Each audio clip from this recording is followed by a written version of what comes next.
¡Despierta! Despierta es el podcast de Actúa.pe. Hoy hablamos de desinformación. Cuando te pasan un meme con una frase impactante supuestamente dicha por un personaje, pero no sabes si lo que dice es cierto o no. Cuando le das CRT a un tweet porque crees que se trata de una denuncia importante, pero luego descubres que no era una cuenta oficial. Cuando silencias el grupo de WhatsApp de familia porque ya no soportas la cantidad de videos con el textito reenviado muchas veces. Cuando te envían un audio de WhatsApp y es el típico audio del primo, del vecino, de tu amigo que dice que mañana hay un golpe de estado y que te prepares. No lo sé, Rick, parece falso. Cada vez es más complicado saber si lo que recibimos como información o consumimos como noticia es un hecho cierto. La mala noticia ya la sabemos. La desinformación es peligrosa y está en aumento. La desinformación es un fenómeno global que consiste en la difusión profusa de versiones falsas o engañosas que tienen un origen variado y un alto potencial dañino no solo para la sociedad, sino eventualmente, y en términos políticos, para la democracia. David Hidalgo es director periodístico de Ojo Público, un medio peruano que investiga sobre derechos humanos, corrupción, narcotráfico, medio ambiente, salud, transparencia, entre otros temas. Conversamos con él para hablar de las características y consecuencias de la desinformación. Puede ser desde alguna versión casi en broma, que se presta a confusión para hacer entender una noticia de una forma que no corresponde.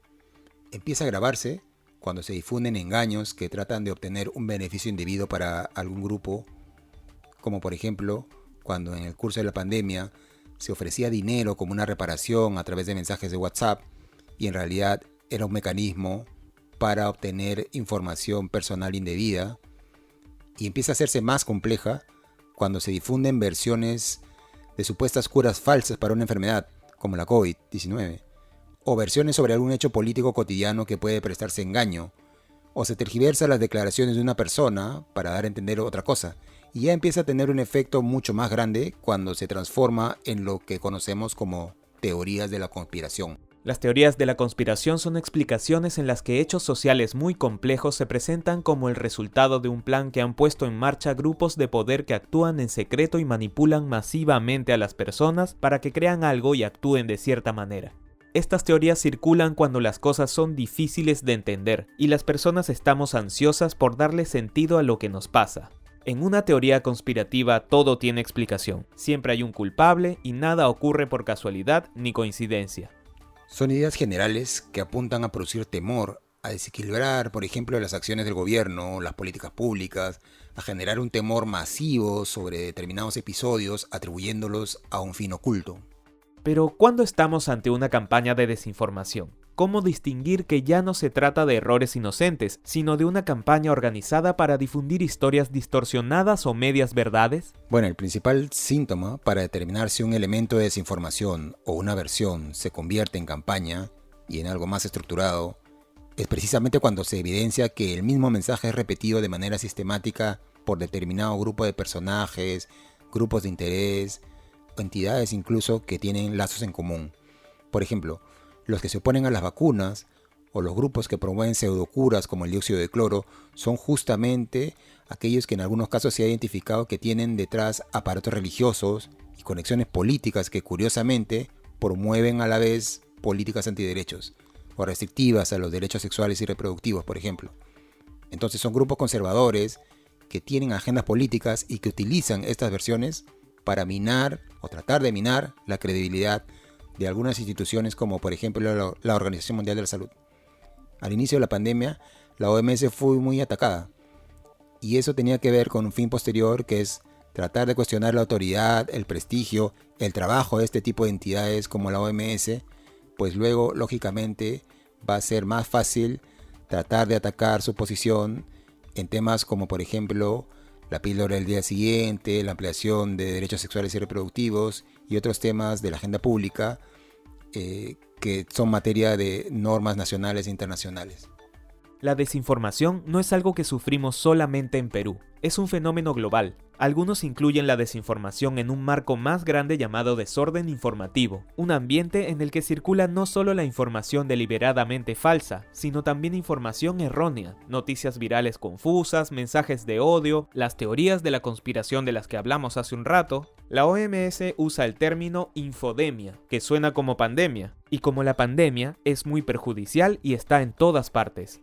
Los principales síntomas de la infodemia son 3 y son fácilmente identificables. 1.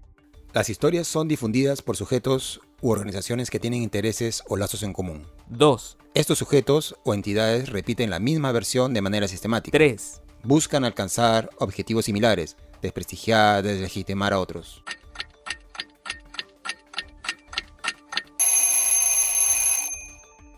¡Despierta! Esto es Despierta, el podcast de Actúa. Cuando compartimos una noticia preocupante y luego descubrimos que viene de una web con puro contenido falso. O cuando solo luego de compartir la noticia nos damos cuenta que no hay datos claros ni fuentes.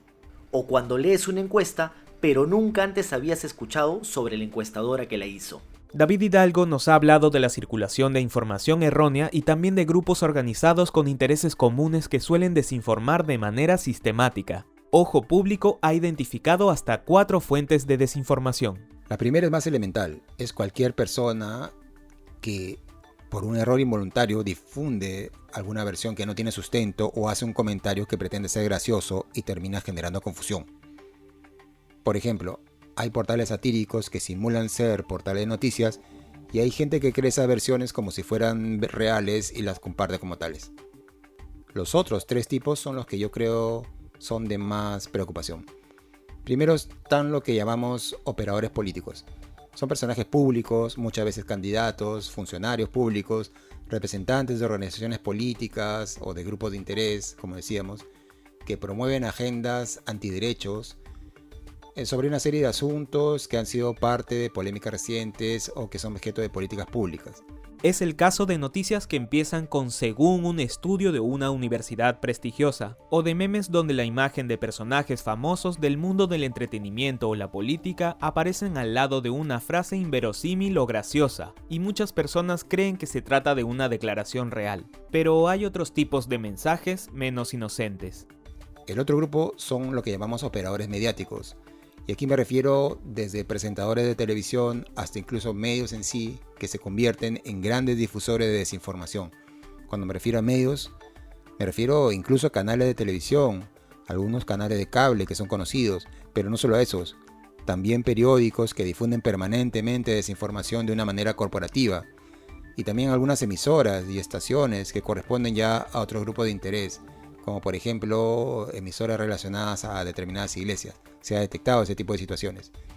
Y el tercer grupo que hemos identificado son los que llamamos las cuadrillas digitales, que son grupos organizados que van difundiendo desinformación en temas políticos o de otro tipo de los que hemos comentado. Se organizan, por ejemplo, compartiendo un mismo hashtag para difundir un tipo de versión, como en el contexto de las elecciones, cuando se utilizó este hashtag fraude en mesa. Mucha gente no necesariamente ilegalmente sí empezó a compartir con un fin determinado para beneficiar a un grupo político y terminan asociándose a través de este tipo de herramientas para difundir desinformación.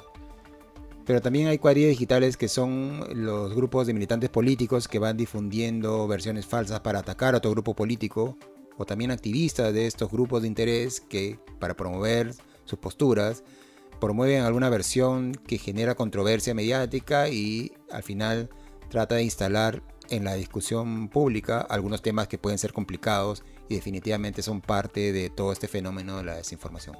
En todo el mundo, los periodistas han desarrollado algunas técnicas para tratar de contener la desinformación, identificando el origen de las versiones que circulan, la veracidad de las declaraciones de personajes públicos, las fuentes que estos personajes emplean o si son fiables o no.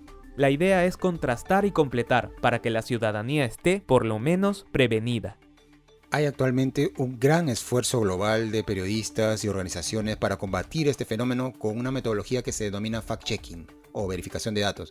Esta es una metodología periodística muy rigurosa que establece estándares muy altos para la corroboración de hechos y que supone una elevación de los estándares probatorios del periodismo para difundir información. Es una metodología muy precisa, requiere, por ejemplo, que a diferencia de cualquier otro género periodístico, no se utilicen en este caso versiones de fuentes secretas o ocultas. Siempre tienen que ser fuentes identificables, corroborables, que el mismo lector incluso pueda revisar en algún momento. Además, se desarrolla como un proceso de argumentación muy claro, porque la idea es explicar temas complejos en muchos casos. Con la verificación de datos, la información obtiene una calificación. Por ejemplo, si se trata de información veraz, se califica como verdadera. Pero si se puede desmentir revisando las fuentes, se califica como falsa. Cuando hay algo de cierto pero se ha tergiversado, se indica que se trata de información engañosa o imprecisa o no comprobada. La idea es agregar una etiqueta que nos advierta del tipo de mensaje que tenemos al frente y también hacer que las personas que hacen declaraciones públicas piensen 2 veces en lo que dicen, pues van a ser chequeadas.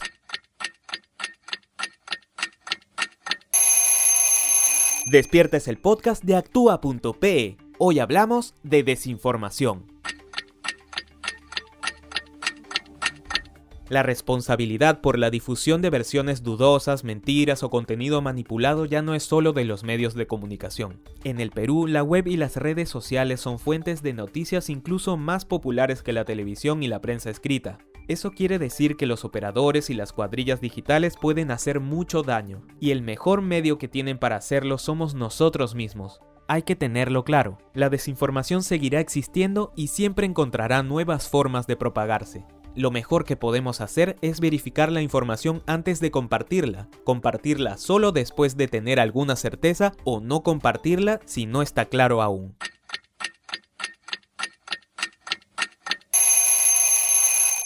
Esto fue Despierta, y en este episodio contamos con la participación de David Hidalgo, director periodístico de Ojo Público. Puedes seguir a Ojo Público en su web ojopublico.pe y seguir sus historias en redes sociales.